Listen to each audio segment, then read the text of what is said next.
Have you ever wondered what your life would look like if you barely used your phone? Over the last week, I decided to turn my phone off for 4 nights. And in this video, I'm going to talk about what that was like, what I learned, and how you could do the same thing. So it all started with a date that I was supposed to go on that I was really excited about, a second date.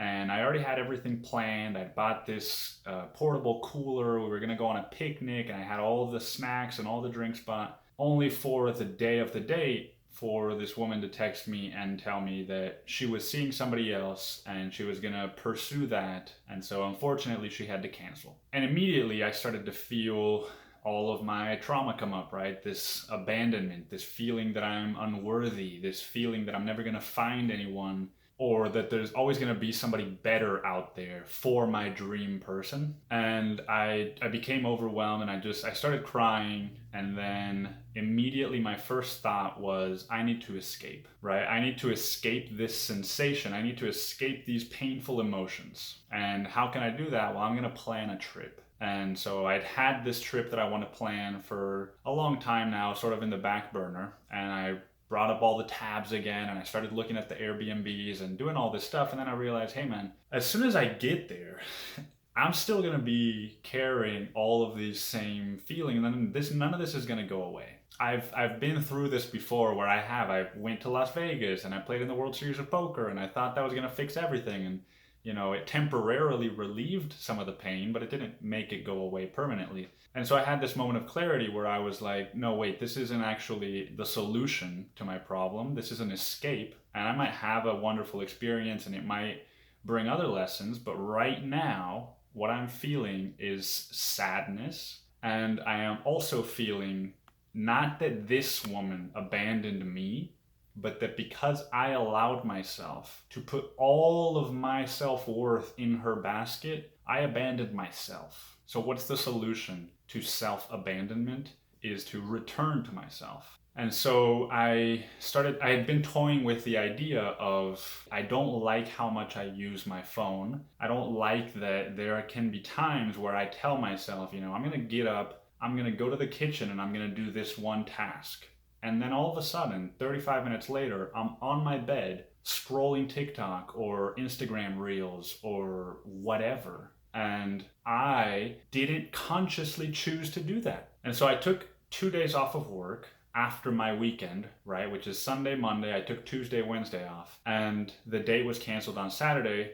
And I decided, you know what, tomorrow, Sunday morning, I'm going to turn my phone off. And I'm not going to turn it back on until I log into work on Thursday. So I shut my phone off, put it in my closet, and I decided, I'm going to just see what I do when I don't have the biggest distraction of my life available. I want this video to be more about what I actually learned and what I took away from the experience. So the first thing was that I can have a life-changing experience anytime I want, right? So many times, the way that I fell into the trap of believing, oh, this woman canceled this date, I need a vacation. I need to do this X, Y, or Z. I need to hire a coach.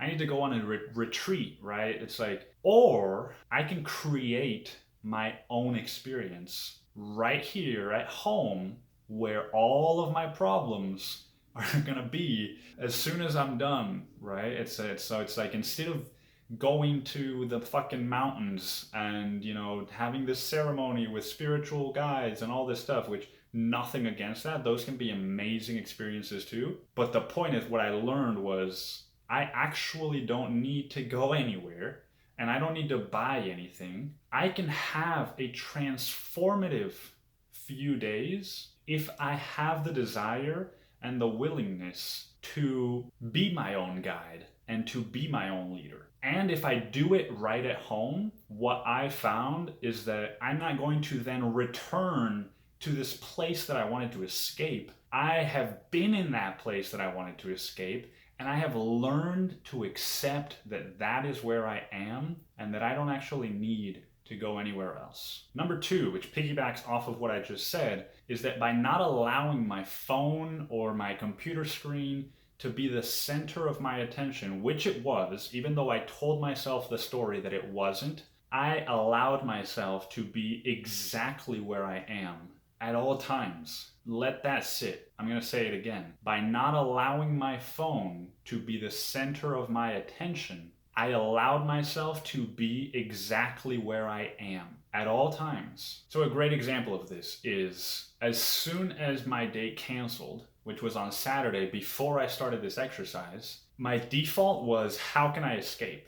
Right? And so for an hour, right? Maybe I cried for like 15 minutes, but then for an hour after I cried, I spent that time daydreaming and planning an escape. And even though I didn't go on that vacation or that trip, I did escape my emotions for that hour, hour and a half. And I didn't allow myself to be in reality, which at the time was, oh man, I am really sad. I'm really bummed out. I was looking forward to this time with this person. That's no longer gonna happen. That hurts, right? And it might sound like I'm being overly dramatic or whatever. And a lot of people might think that's the case. And if that's what they think, so be it. The reality is that for me, it was not dramatic. It was incredibly painful. And I needed to allow myself to grieve and to feel that sadness and the loss of, even though I didn't know this person very well, there's still these,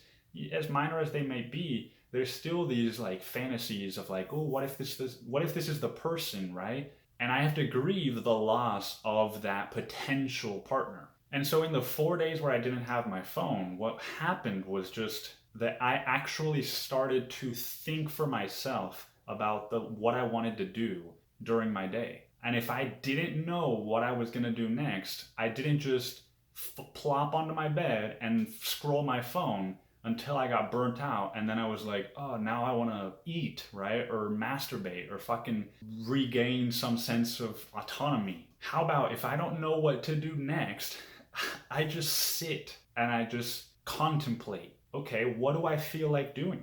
I don't have to do anything. I have 4 days to do whatever I want. What do I want to do? And that's the reality I had to confront, which is, it might sound exciting, but the truth is that can be a very scary question to sit with.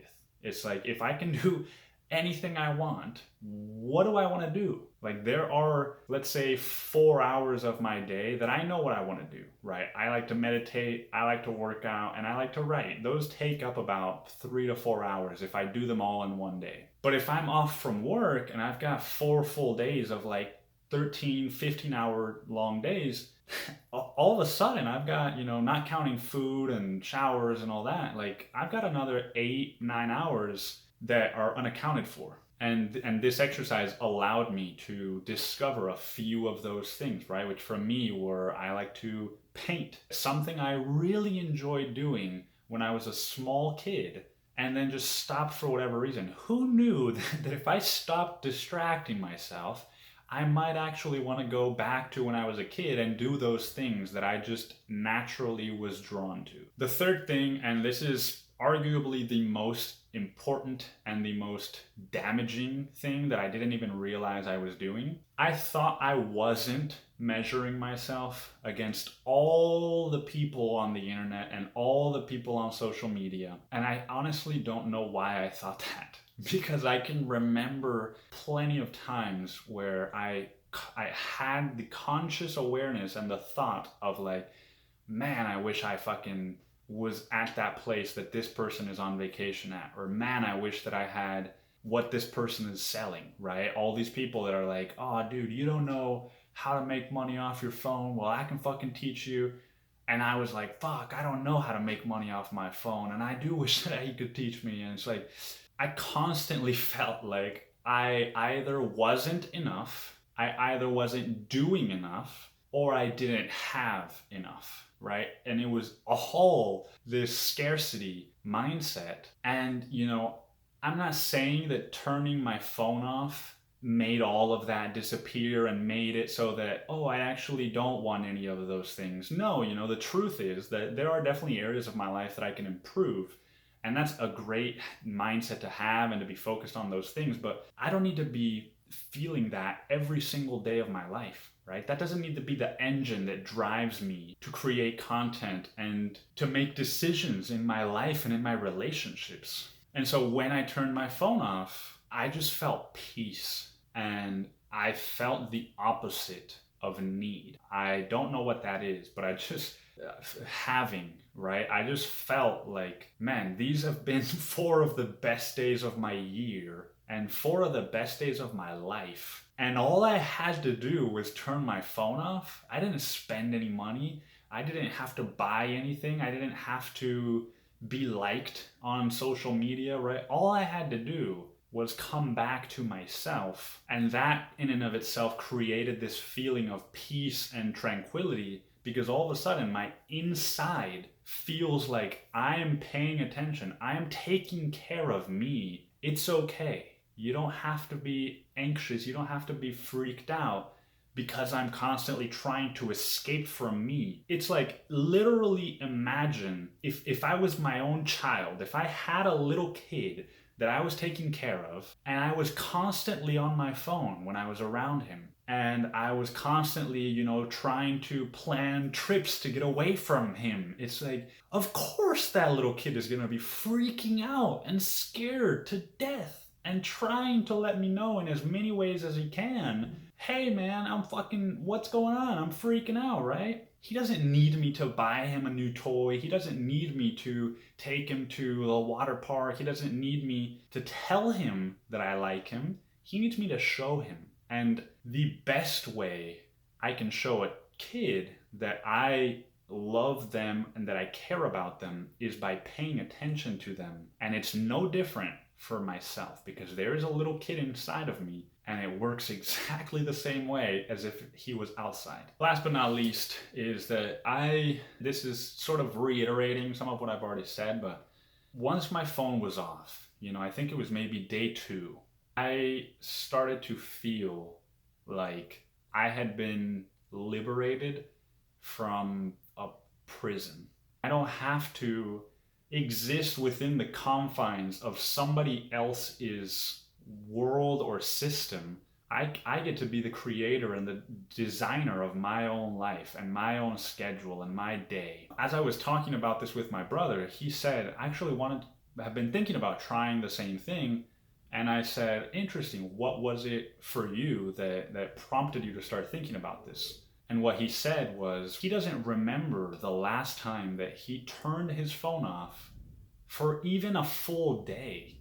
Think about that, man. Think about what that actually means. The point of this is not to say, oh, the goal is not to use our phones ever again. The point is, am I deciding to use my phone, or is my phone deciding to use me? Now, of course, all of this would be nothing without proper integration, right? These 4 or 5 lessons, they would mean jack shit if I didn't actually take them and apply them into my day-to-day life. So the goal was never like, I'm gonna go off grid and I'm never gonna use my phone again. I'm not a lunatic, that's not what I'm saying, but I knew that there had to be another way than what I've been doing. And so what's the middle ground? Because otherwise this would just be 4 nice days that I could make a video about, but it wouldn't really be genuine if I'm like, I had this transformative 4 days and then my life went exactly back to the fucking same. What I've landed on is I'm going to have my phone turned off unless I need to turn it on for a specific task that I know I'm going to do. Otherwise, I leave my phone off. And then the second thing is that it makes my use of my phone way more efficient. I am only going on my phone with what I need to do already in mind. And so all this has been working really great. I feel a lot more peace. I feel like by the time this video goes out, because otherwise I won't post it if I'm back on the same grind that I was. By the time this video comes out, if it comes out, I will have been doing what I talked about in this video for at least 3 weeks. And you can count on this video coming out. So anyway, I hope this video helps or touches you in some way. Thanks for stopping by. I will see you next time.